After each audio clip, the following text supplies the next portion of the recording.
এসএসসির বা এসএলএসটির রেজাল্ট সবাই দেখেছেন, গতকালকে পাবলিশড হয়েছে। আসলে এটাকে রেজাল্ট বলা যায়? শুধু একটা কথাই মনে পড়ছিল, ঢাক গুড়গুড় করছিল যে মিডিয়া রেজাল্ট রেজাল্ট বলে। সেই প্রবাদ আছে না হিন্দিতে, খোদা পাহাড় নিকলা চুহা, ব্যাপারটা হলো তাই। ফাইনাল অ্যান্সার কি পাবলিশ করলে এর চেয়ে ভালো রেজাল্ট হতো। আমরা যারা হয়তো পরীক্ষার্থী আছে, যারা পরীক্ষার্থী আছেন, তারা কিন্তু নিজেরাই ওএমআর সিটের যে জেরক্স কপি রয়েছে, কার্বন কপি, জেরক্স কপি নয়, সেটা দেখে মিলিয়ে নিলেই মিটে যেত। ফাইনাল অ্যান্সার কি দিলেই তো মিটে যেত। সেসবের কিন্তু কোনো বালাই নেই। স্কুল সার্ভিস কমিশন কি করলো? রেজাল্ট বেরোবে, রিটেনে আপনি 60-এর মধ্যে কত পেয়েছেন, আপনি যে সাবজেক্টই হন না কেন সেইটা দেখতে চাওয়া মনে হচ্ছে হিমালয় পর্বতের সাথে রকি আন্দিজ সহ একসাথে কয়েকটা পর্বত জয় করার সমান। সারা রাত ধরে কেউ কেউ ঝুলে আছে।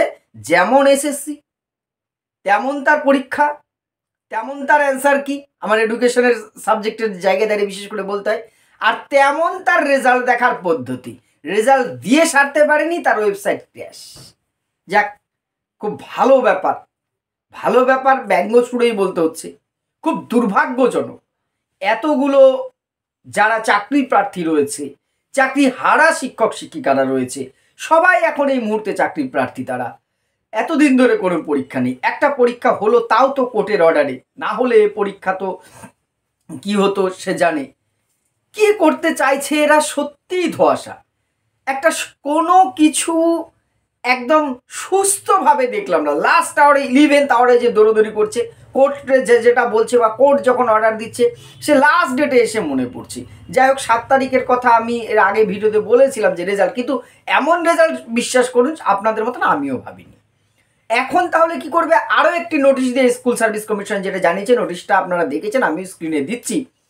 সেখানে স্কুল সার্ভিস কমিশন প্রথমে তো রেজাল্টে বলেছে, এটা বলেছে যে আজকে যে 14 তারিখে যে পরীক্ষাটা হয়েছিল তার রেজাল্ট পাবলিশড হয়েছে রিটেনের, এবং এর পরে কিন্তু একটা প্রিলিমিনারি আপনার ইন্টারভিউ লিস্ট হবে, প্রিলিমিনারি লিস্ট হবে। সেই লিস্ট অনুযায়ী ভেরিফিকেশন, ডকুমেন্ট ভেরিফিকেশন হবে। কবে থেকে সেটা মোটামুটি কমেন্টস বলেছে 17/11/2025, অর্থাৎ এই নভেম্বর মাস, আজকে হচ্ছে 8 তারিখ, আগামী 17 তারিখ থেকে মোটামুটি আপনার কিন্তু ভেরিফিকেশন স্টার্ট হচ্ছে। ভেরিফিকেশন কাদের হবে? ভেরিফিকেশন কিন্তু ওই লক্ষ লক্ষ যতজন পরীক্ষার্থী ছিলেন সবার হবে না। আমি এটা অনেক আগেও বলেছিলাম, অনেকে বলেছিলেন সবার, তাহলে 5 লক্ষ 7 লক্ষ সবার ভেরিফিকেশন হবে না। এই কালকের রেজাল্টের ওপরেও ভেরিফিকেশন নির্ভর তো নিশ্চয়ই করছে, কিন্তু এটার ভিত্তিতে হবে না।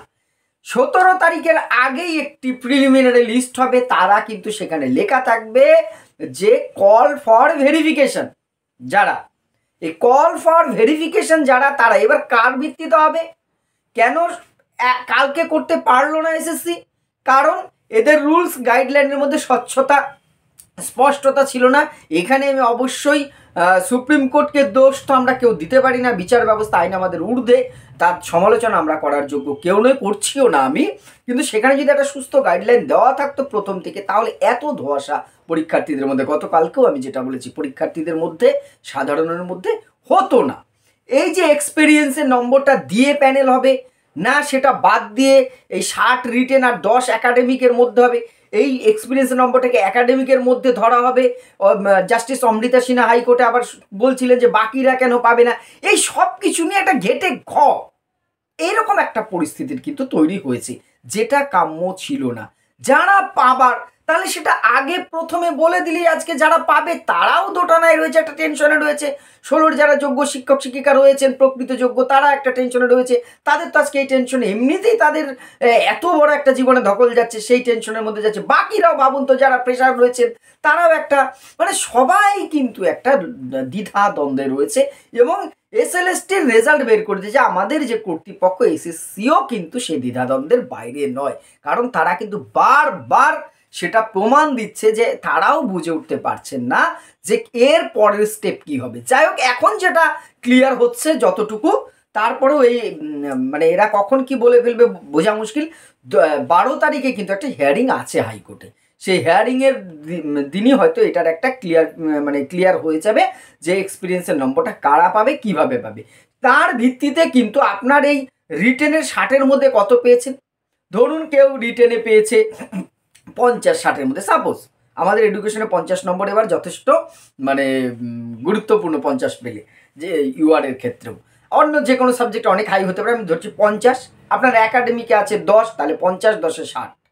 আপনি হয়তো 2016-র যদি যোগ্য শিক্ষক হয়ে থাকেন তাহলে হয়তো 10-50 সেখান থেকে আপনি 8 পেলেন, তাহলে 58 বা 10 পেলেন, তাহলে কত হলো 50 আর একাডেমিক 8-এ 58 আর 10-এ 68 বা 66 যাই হলো। এইবার একজন ফ্রেশারেরও সেরকম, সে লিখে পেয়েছে 52, তার একাডেমিক আছে 10, 52 10-এ 62 হলো। এইভাবে প্রত্যেকের একটা স্কোর হবে। এই স্কোর হওয়ার পর যেটা হবে, স্কোরগুলো হওয়ার পরে প্রথম দিক থেকে ধরুন 100টা পোস্ট আছে, তাহলে 160 জনকে ডাকবে। সে 160 জনের যে যত বেশি স্কোর যাদের রয়েছে প্রথম 160 জনকে কিন্তু ডাকা হবে। এবার এর মধ্যে রিজার্ভ ক্যাটাগরি আছে, সেটা নেমে পরের ভিডিওতে ক্লিয়ারলি বলবার চেষ্টা করব। রিজার্ভ ক্যাটাগরির বিষয়টা একটু আছে, দেখ প্রথম 160 জনের যাদের স্কোর আছে তাদের ভেরিফিকেশনে ডাকা হবে 100টা পোস্টের জন্য। এই সিস্টেমে কিন্তু কল ফর ভেরিফিকেশন। ভেরিফিকেশনে কি করা হবে, ভেরিফিকেশনে আপনার সমস্ত ডকুমেন্টসগুলো কিন্তু যাচাই বাছাই করা হবে। যে তথ্যগুলো দিয়ে আপনি ফর্ম ফিল আপ করেছেন, সেটা কাস্ট সার্টিফিকেট হতে পারে, আপনার মার্কশিটগুলো হতে পারে, একাডেমিক ডকুমেন্টস যে কোনো কিছু হতে পারে, সেগুলো সব ঠিকঠাক দিয়েছেন কিনা। পরবর্তীতে যদি সেই সমস্যা হয় তাহলে তো আমি তাহলে ভুল তথ্য দিয়েছি, ইন্টারভিউর পরে আমি বাদ হয়ে গেলে সমস্যা হলো, তাহলে 160 জনকে ডেকেছিল, একজন বাদ চলে গেল, 160 হয়ে গেল, তাহলে আমার যে অন্য একজন ডাক পেতে পারতো। এই জন্য প্রথমেই ভেরিফিকেশন করে নেওয়া হবে। ভেরিফিকেশন আর ইন্টারভিউ একদিনে হবে না। অনেকে এই প্রশ্নটা করেছিলেন, তাদের জন্য বলছি একদিনে হবে না, ভেরিফিকেশন আগে হয়ে যাবে, তারপরে তবে টোটাল ব্যাপারটা কিন্তু খুব দ্রুততার সাথে হবে। 17 তারিখ থেকে যদি ভেরিফিকেশন শুরু হয় 3-4-5 দিনের মধ্যে কিন্তু এটা কমপ্লিট হয়ে যাবে। হয়ে যাবার পর কিন্তু আপনার খুব দ্রুততার সাথে মাসেই কিন্তু ইন্টারভিউটা হওয়ার সম্ভাবনা, যদি লিগ্যালি কোনো জায়গায় কোনো রকম সমস্যা না আসে। কারণ স্কুল সার্ভিস কমিশনের কাছে কিন্তু 31শে ডিসেম্বরের মধ্যে শেষ করার মানে দায়িত্ব দিয়েছে সুপ্রিম কোর্ট। যদিও গতকালই বলেছি আমি, আদেও এরা পারবে কিনা এটা নিয়ে বেশ কিছু সন্দেহ আছে। কারণ টোটাল ইন্টারভিউ প্রক্রিয়া এতগুলো সাবজেক্টের, 11, 12, 9, 10-এর আলাদা আলাদা, তারপরে ইন্টারভিউর পরে প্যানেল কারা হলো তাদের লিস্ট, তাদের কাউন্সেলিং, তারপরে মানে রেকমেন্ডেশন লেটার দেওয়া স্কুলগুলোর থেকে, অ্যাপয়েন্টমেন্ট লেটার দেওয়া, সব কিছুটা কিন্তু বেশ লেন্দি প্রসেস। সব কিছু তো তাড়াহুড়ো করে করতে গেলে এইরকমই হবে। তবে খুব হতাশ হয়েছি কালকে রেজাল্ট দেওয়ার পদ্ধতি থেকে। রেজাল্টটা এতদিন যখন টাইম নেওয়া হলো, আরেকটু সুস্থভাবে স্বচ্ছভাবে দেওয়া যেত না? আর এখানে আরেকটা প্রশ্ন করবো, বহু কাল থেকে মানে আমি হোয়াটসঅ্যাপ আর খুলতে পারছি না, এত মেসেজ, স্যার কাট অফ কী হবে এডুকেশনের, বিশেষ করে যেহেতু আমি এডুকেশন নিয়ে আলোচনা করেছি, অন্য সাবজেক্টেরও অনেক ভাই বোনেরা করছেন, তাদের প্রশ্ন করাটাই স্বাভাবিক। যে যন্ত্রণার মধ্যে তারা রয়েছে, দয়া করে কাট অফ নিয়ে আর কোনো আপনারা প্লিজ আলোচনাটা বন্ধ করুন। এখন অপেক্ষা করা ছাড়া কিচ্ছু করার নেই, যা দিয়েছে। হ্যাঁ, আপনি যদি লিস্ট দেখতে পারতেন সবারটা, তাহলে কাট অফ বলতে পারতেন। এখানে আমি আপনাকে একটা বলবো, তা আন্দাজে বলবো, তাহলে কেন আমি আপনাকে একটা মিসগাইড করবো? আমার এইটাই, আমি চেষ্টা করেছি যতটুকু সুস্থ তথ্য, স্বাভাবিক তথ্য এবং সত্যনিষ্ঠ তথ্য দেওয়া গেছে। ভুলভাল তো একটা অনুমান ভিত্তিক দিয়ে আপনাকে আশাহত বা আশা কোনোটা দেওয়াই আমার ঠিক হবে না, করাই আমার ঠিক হবে না। তাই আমি এই আলোচনা থেকে কিন্তু বিরত রাখছি নিজেকে। এই কাট অফ নিয়ে প্লিজ আপনারা নিজেরাও না এতটা টেনশন করবেন। অনেকে দেখছি যে আমার যে গ্রুপ রয়েছে সেখানে প্রায় সারা রাত কালকে কাট অফ নিয়ে নয়, রেজাল্ট দেখতে পাচ্ছে না। কেমন ওয়েবসাইট, মাধ্যমিক উচ্চ মাধ্যমিকের চেয়ে কত বেশি পরীক্ষার্থী দেয়, কিন্তু তারা তো রেজাল্টটা দেখতে পারে। তারা অল্টারনেটিভ ব্যবস্থা রাখে, অনেকগুলো ওয়েবসাইটের ব্যবস্থা করে। স্কুল সার্ভিস কমিশন বেসিসে কী করছে ভগবান জানে, এরাই জানে। তবে এইগুলো না হওয়া উচিত ছিল। কি রেজাল্ট হলো, যেমন আগেই বললাম, যেমন প্রশ্ন হয়েছিল আমাদের এডুকেশনে, তেমন তার অ্যান্সার কি দিয়েছিল। কোনো মডেল অ্যান্সার, যে ফাইনাল অ্যান্সার কির গল্পই নেই। ফাইনাল অ্যান্সার কির গল্প ছাড়াই রেজাল্ট হয়ে গেল। ফাইনাল অ্যান্সার কি দিলেই তো ঝামেলা মিটে যেত। এটা রেজাল্ট বলে এত চিৎকার করবার তো কিছু ছিল না। কি চাইছে এরা? সত্যি ব্যাপারটা খুব হতাশাজনক, দুর্ভাগ্যজনক। এতগুলো পরীক্ষার্থী যাদের জীবনের একটা বড় স্বপ্ন জড়িয়ে রয়েছে এর সাথে, কত পরিশ্রম করেছে ছেলে মেয়েগুলো, খুব মানে কাছ থেকে এবার দেখেছি, তাই বুঝতে পারছি কি পরিমাণ পরিশ্রম করেছে যারা পরীক্ষার্থী, একটা বড় অংশ। তারা বারবার প্রতিটা পদে পদে তাদের সাথে যেন একটা ছেলে খেলার মতন অবস্থা তৈরি হয়ে গেছে। এটা সত্যিই খুব দুর্ভাগ্যজনক। এরকম না হলেই হয়।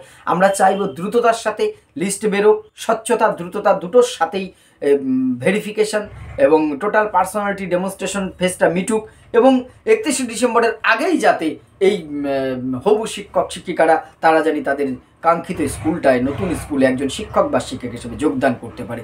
যাই হোক, আপনাদের অনেক প্রেশার থাকলেও অতটা আশাহত হবেন না, অতটা চাপ নিজের মধ্যে নেবেন না। সুস্থ থাকুন, ভালো থাকুন, সেটা আগে প্রয়োজন। অবশ্যই শুভকামনা রইল, সবার ভালো হোক। ধন্যবাদ।